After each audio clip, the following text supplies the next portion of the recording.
What happens when this assembly drops and hits the table? We can't truly know unless we understand the physics behind those connections.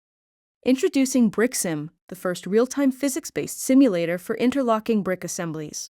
BrickSim enables real-time, high-fidelity simulation of assembly, disassembly, and structural collapse.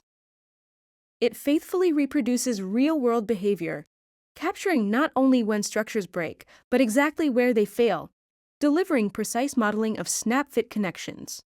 It supports fully customizable brick assemblies, giving users the freedom to create anything in a virtual world.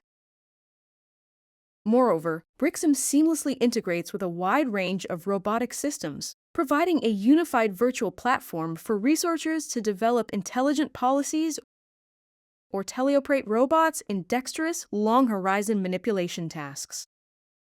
It also supports direct interaction through our intuitive UI. Users can add components, such as bricks and plates, with customizable dimensions and colors. Users can also directly drag components to reposition and align them, then press them together to assemble. BrickSim brings brick assembly into simulation, significantly lowering the barrier to entry for researchers to study dexterous, contact-rich, long-horizon manipulation and real-world assembly tasks.